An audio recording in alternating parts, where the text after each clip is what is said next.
Billie Eilish!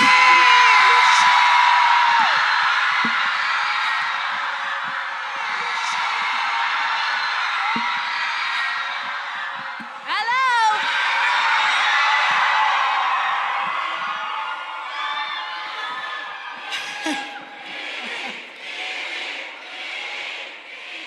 Have a lot of fun. Thank you. Hi, guys.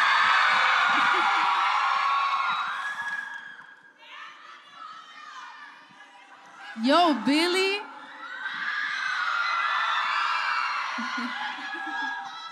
Well, today I'm gonna be interviewing Billy. And hopefully I'll be getting to read some questions you guys had for her too. So thank you for having me. I'm super excited. You. Yeah. Guys, how cool is it? It's so good to see you guys again. You're very in the dark, but I can feel you. I miss you so much. How you doing? Good. Well, first of all, I think it's so cool, like this fan experience and this dynamic. This is something I would definitely do. You know, like I try to avoid medias or like interviews, and sometimes, you know, maybe you understand that, and it's so cool that you get to like do both at the same time and get to connect with the fans in a different way other than simply being on stage or social media. And it's so cool that you just got them to be a part of this. So I'm excited to be a part of this as well. I did some homework. I did some homework, and I think I have some questions that I'm genuinely curious to know about. I think I'm just gonna dive into this. Please. This is the one I'm most curious about. When you're recording, is Shark around? Sometimes, yeah. It depends. My brother, Shark really annoys my brother. Really? Yeah, because Shark is very anxious, and he like cries a lot. No. And he likes to have all the doors open so he can go anywhere he'd like. Roam around. He likes to roam around. So he can be a little high maintenance, and that pisses Phineas off, but anytime I record, he's always there. I love that. But he snores. He really loud. snores? He snores. That's hilarious. Have you ever like recorded something with him snoring? Yes. And if you were like to isolate the vocal track, you could hear him snoring. I love that. And I don't edit it out because I think No way. Yeah, it's good. I like it. I need to hear that now. Okay, cool. Good Because like question. we have a dog too. Do you? And I get so distracted whenever he's in the studio because like I can be writing down something that's super hard and look to my left and be like, puppy. And then I'll go on top of him, I'll kiss him for 10 minutes and then go back to writing. But it's so the cool because best. it's such a stress reliever. I know. And it eases like the vibe. I know. Okay, cool. Let's see. This is cool. So I was listening to the album Hit Me Hard and Soft. You got it? And I think one of the songs that really stuck with me was Blue. And I was reading the lyrics of Blue, and there was something I thought that was like really special and curious about certain lyrics, like colder than their father's eyes, and how they were born reaching for their mother's hands. And the song kind of just feels like a poem, like you're kind of painting a picture rather than just like making music. And it's funny because like it kind of gave me the vibe of Strawberry Fields Forever by the Beatles. And then I was watching your interview you did with some kids in Korea, and you said you love the Beatles. Yeah. And I can't believe like I accidentally connected the two. And then when I heard you were talking about the Beatles, I was like, that makes just so much sense. It makes perfect sense. That's Yeah. great. Do you like the Beatles? I love the Beatles. Thank God. There was like, come on, the Beatles, you guys, iconic. Did your parents have to do with you listening to the Beatles growing up?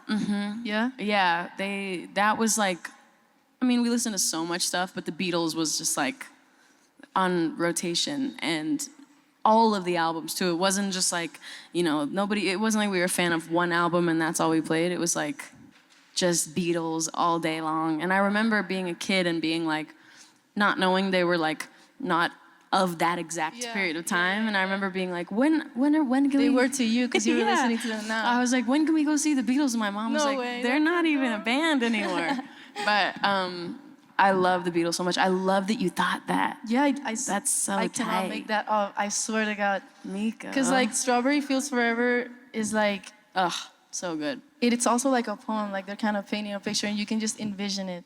Just Yeah. like you can envision Blue. Yeah. And I thought that was super special. Thanks.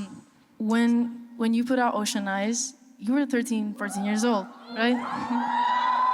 And I thought it was super impactful how even at the age of like 13 and 14, people thought you were so like solid with your own sound and how you felt on a track. If you fast forward to now to you're 22, right? Do you still feel like you discover new things about yourself when you're recording and sounds? Constantly. Constantly, right? I mean, like, you never stop learning, right? For sure. Yeah, it is. That is what's funny about having made the music that I started out with when I was like so young, because I had no idea what I was doing. I think that was part of why it kind of worked, though, because I really didn't know what I was doing, and I had like no sort of. My brother and I had like no training or anything, but I think like I never stop learning, and I feel like I'm only just now finally starting to kind of know how to do it. Like I feel like every single time I make something, I'm like learning something new, and I'm doing it in a different way, and I'm thinking of it in a different way, and I think that's one of the most fun parts about making music, is that you're constantly learning stuff, and it's like you never really master it. You master like the certain parts, but then there's just like always more. Do you feel that way? I 100% feel that way, and it's like, because it's the process just any person goes through, just like getting to know yourself and like growing, and your tastes change. Yeah. And suddenly you want to wear a bandana, and then you're like, why did I wear that bandana? You know. But like, Yeah. I think the difference for us is just that it just happens in front of cameras, and like we kind of like cement in history, or like plant in history our whole evolution and the process of it. Yeah. But I think that's why like fans, especially your fans, have connected so much with you, because like I know it can maybe sound tacky, but it's the truth. They really did get to see you grow up, and some of them grew up with you. With me, yeah. Yeah, and that's like super special, and I think that's also why anytime you put something out, at least I felt this way when I listened to this album. I definitely felt you were more Billie than ever. Right? Like, yeah. Thanks. And I think that's super special, and I bet that also excites you for like the tour. Oh my God, it's so exciting. I really can't wait. It's always, I mean, I'm sure you experience this too, that music it translates so differently live than when you make it. And I feel like it's always different than I expect, and it's like always a fun little challenge every time I do a show, or every time I do a new song live, because I'm like, I have no idea how this is gonna feel, and sometimes it's more exciting than you thought, and sometimes it's like less exciting than you thought. Yeah. And so I'm really excited to take all these, it's 10 brand new songs and do them live. I think like also when we were writing the album, we did a lot of thinking about like How it would performing be them. live. Yeah, how it would be live. So to get to do that is gonna be so cool. And it's like a new tour. Every time I do a new tour, it's like a whole new world, and I'm excited. It feels like a lifetime ago. I know. Right? I know. Like it feels like almost like another life. And I think what's most exciting, at least to me, like when you're on a brand new tour, it's just like the element of surprise too, because you sometimes you can kind of get a gut feeling of what songs are gonna be the most special Yeah. with the crowd, but there's always that one song that just takes you by surprise. I know, every time. I feel like that with just music in general when I put it out too. Yeah. Like, do you have that where you put something out and you either, like an album or something, and there's always a song that does really well that you didn't think would. 100%. It's so weird. They Te love amo, te amo, te amo. you. So, do you like make music without Phineas? I do write on my own.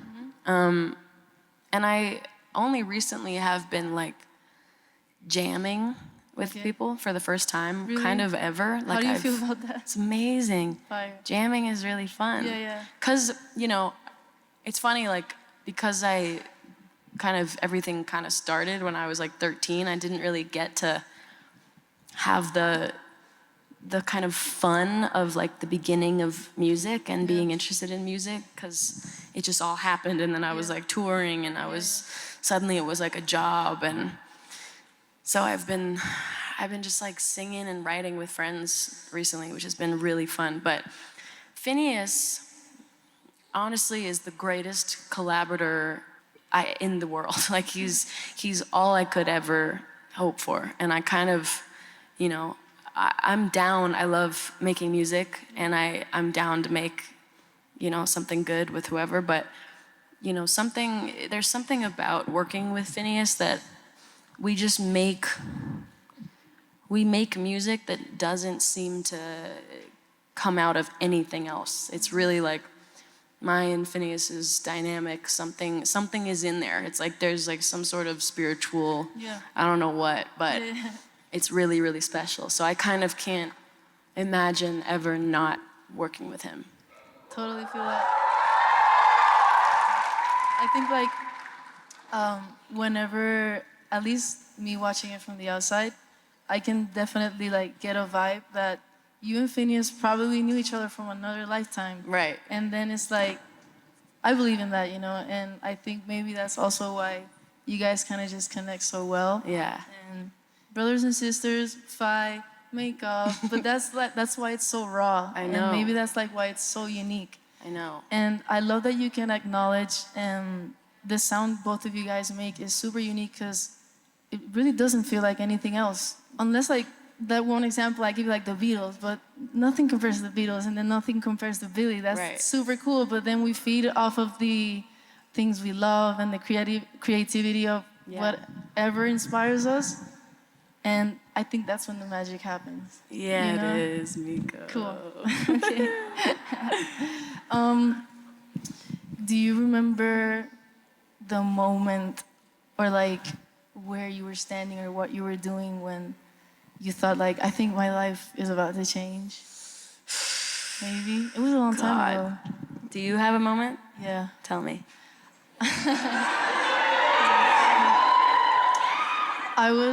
So there's this like pretty popular mall in Puerto Rico.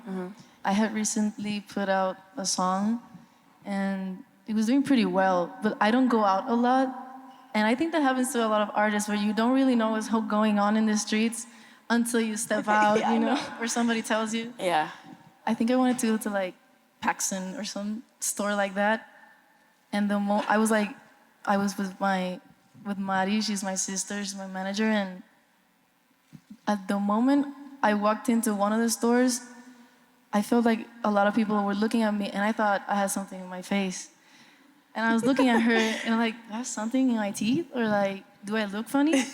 She's like, no, I don't know what's going on. And then somebody was like, hi, can I take a picture? And I'm like, oh shit, cool, yeah. And then it turned into almost like a meet and greet at the mall, and then it became a little dangerous. Like she was looking at me like, I think we need to go.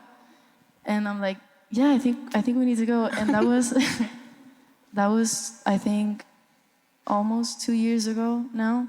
Whoa. And I remember like getting in the car with her and telling her like, I think this is my last summer, like just like being myself, or like, I get to be myself, but yeah, but the freedom is a little yeah. a little gone. I think this is the last summer I'm like gonna be a normal person. Mm-hmm. It's cool that I get to remember that. I kind of like hug it. Yeah. Yeah. My moment, it happened kind of gradually. Like, the moment I remember, the first, like, person that wanted a photo, that was definitely weird. I remember being like, what the fuck? Why? I think I was 14, and I was doing a photo shoot for Teen Vogue. So things were already, happening, but I thought it was gonna be like a little moment of my life, a little blip of like, this is my moment of fame. And then I remember this like car pulled up. We were like shooting on the side of the road, and this car pulled up, and like this girl got out, and she just stood there looking at me, and I was like, hello? And then she was like, can I have a photo? And I was like, Me? for what? For like, in front of this build, do you want me to take a photo of you? And she was like, no, like with you. And I was like, why? That's hilarious. I just didn't understand. Yeah. And then over that year, that was like 2016, I think, or 2017. And then it was like anytime, I would still live normally. I would like go out and, not go out, but like, I know go what to you mean. the, go outside, go around the neighborhood and like go to the mall and whatever. And it was like, it became this thing where it was like every couple groups, there was like a couple people, and I got used to that for a second. Not really, it was crazy to me, but it wasn't that insane. Like it was a couple. And then I went on this, like my first tour, and I think it was like a laneway tour in like Australia. And I came back, and I remember I'd been gone for like probably a month or two. And I went to hang out with a friend and like go ice skating. And I remember it was similar, like I walked in and it was like every head turned, and I was kind of thought something was wrong or thought I looked weird. And then I was sitting there and everybody was looking at me and taking photos of me, and I was like 15 or 14, and I was like, what is going on? And then it was like, there was like a school field trip or something, and then suddenly there was like 100 kids like surrounding me, and I was just like completely stuck in this like enormous like, and I had no idea what was going on. And of course I didn't have security. I was just like a kid with my friend. Yeah, and so that was definitely like, I was like, oh, this is a lot bigger than I thought it was. It's like a moment of realization. I know, because I'd also like been gone for a couple months, so I think while I was gone, things are brewing back home. Things are changing. Yeah, it's crazy. Have you ever like stepped out somewhere like in a disguise, or have you wanted to? I have, but there's something about a disguise that's almost scarier, because I feel like I'm lying. And I also feel like I'm still gonna get caught and noticed, and then what? Yeah. Then they're like, why are you wearing that? Yeah. And then it's just like, I went to like a pizza shop back in like 2019 with a friend, and I wore like a wig and like a totally different outfit and glasses and put different makeup on, and the whole time I was like even more nervous and stressed than I would have been. Like have paranoid. you? I haven't yet. You should. Yeah, I should. I've actually wanted to, but I get nervous just by thinking about it. I know. It's also, weird, like, though. it's hard to wear a disguise for your face.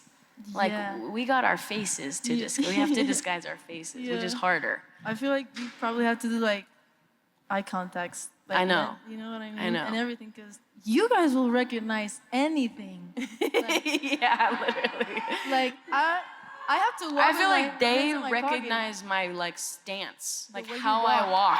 Yeah. It's just crazy. But That's I used to do the crazy. same thing. Like, I remember when I first saw Justin Bieber. Listen, it was at Coachella, and I was standing there, and I was like a bunch of people, and I just saw these shoes, and I knew just from the way that he was put, like his feet were placed and the way his legs looked, I was like, that's Justin Bieber. So I get it, but it's insane. I remember going to like the gym, and I was like walking downtown LA, and I was like wearing like leggings and a backpack and a ponytail, and I was like I was like facing that way, walking down the street alone, and I just heard, Billie? And it's just like, you guys recognize anything. Like, we couldn't even disguise ourselves if we wanted. I love it. I love you for that. I have questions you guys made. Dice, how do you deal with nerves on stage? So, Do you get nervous? Like, well, this is gonna be annoying of an answer. So on stage, like performing, there's different types of on stage, but like doing a show is like my favorite place to be. And the nerves are less nerves and more just like, I'm just really excited and it's like, I've got adrenaline, but I've always kind of been like that. I love being on stage. I love performing so much. And it's never been scary really. I think the scariest moments are like smaller, like when they're more intimate, it's more personal. yeah, it's scarier to me. And also like the Oscars is fucking terrifying. Oh my God. Yeah. So like the Oscars that's a scary one. That's definitely a scary one. Like movie stars watching you sing is crazy. What about you? I get mad nervous. Do you? Like, mad nervous. Really? Like, I'll shake and everything. But the moment I step on it, it's like over. completely gone. And I feel the same way. It's like it's my favorite place in the world. I feel it. I'm most me. Right? And it's crazy to think that you could have so many people around you, but still feel like you're the one in control. Right? Obviously, like certain places have different vibes. Each crowd has a different vibe. But once you like tap into that one vibe they're in, that's when like she just gets fun. Yeah. You know. And I love moments where like the crowd surprises you, or some fan says something that's hilarious and it throws you off, but then you. Yeah. I think that's like the beauty of life when it's live. It's just like you literally can't fake it. Yeah. You can't go back and do it again, and it is terrifying. Like it's mad. I like my first shows, I would throw up before getting on stage, and I would throw up after like I was done. Oh my God. It was bad. Have you always had that? Sorry? Like since you were a kid, have you had that stage fright? You know what? No, and I don't know. Like I would the school talent shows and the school pep rallies and all of that. I wanted to be the main character the whole time, even if the main character was a dude. I'm like, put me in a wig, and I'll be him. And I would do anything in life. I was kind of like the class clown, and I know I don't look like it, but I kind of was, and I was always pretty loud and shit. And then suddenly somebody gives me a mic in a big crowd that actually wants to like listen to something I'm saying, and then I don't know why it's like so nerve-wracking to me. Yeah, it's a lot. Especially like if my parents are there, I'm like, no, mom, don't come to my show. I'll get extra nervous. And sometimes I'm doing like sexy dances and shit, and they're like, my mom is right there. Or like a fan will throw a bra on stage, and I'm like, don't pick up the bra. What was the process of writing Birds of a Feather? Ooh. The process was in like, I think it was like February like 16th or 17th of 2023. I had this like crazy feeling of needing to write a song that was this kind of reaching song. It's a pretty vulnerable song. Yeah, and as soon as I started writing it, Phineas and I had to put a little twist on it. So we basically just wrote a whole song about dying. And it's like sort of a love song, but also about dying, because that's just how we go. And then we wrote like half of it, I think. Then, honestly, then we came back, we wrote the rest in like the next week, and we had the full song done. And then I just kind of couldn't listen to it for a while because of some stuff that was going on. And then many months later, came back to it. And honestly, it took like so many trying different things, and I don't, there was something off about it for a long time that I couldn't kind of figure out. And then we added stuff, we took stuff away, we changed the production, we changed the lyrics, and like I kept being like, something is wrong. And I actually remember that the last time I was here, which was like almost a year and a half ago, remember? We were working on it on that trip, and I remember Phineas and I like in the car, like to and from the festivals, like trying to figure it out, like on the computer in the back of the car. And eventually we just took all that stupid shit out that we added back in, and then we went back to kind of how we originally had it, which it turned out was just as good as it needed to be. Sometimes you overthink stuff, and then you realize that you didn't need to.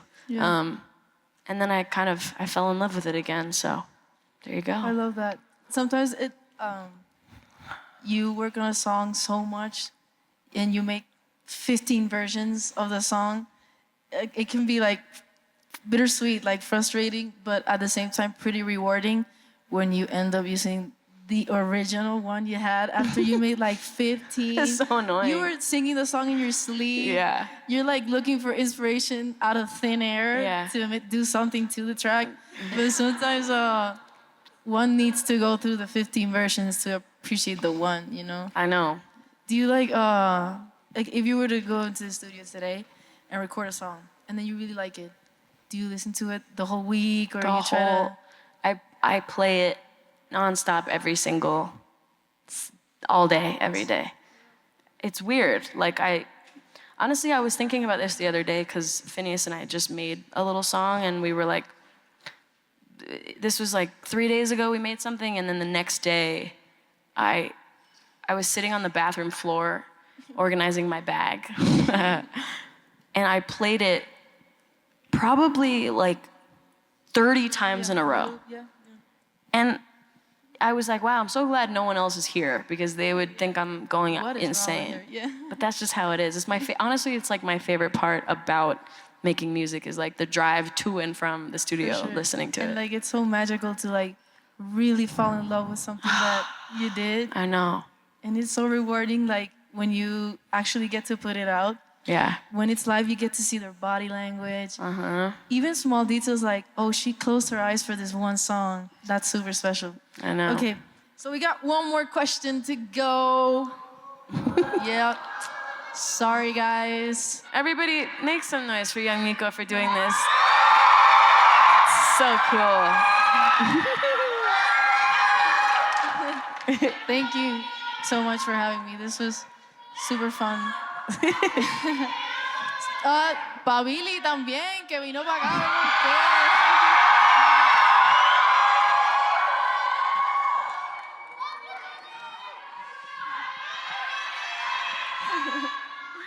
So, the whistle. That was a good whistle. That wasn't mamacita. You know what that means? Okay, so the last question. Before we wrap, is there anything else you want to say to your Mexican fans? I would say that I love you guys so much, and you have really just shown me nothing but love and support over the years, and I've had so many good memories here, and I cannot wait to come back and tour again.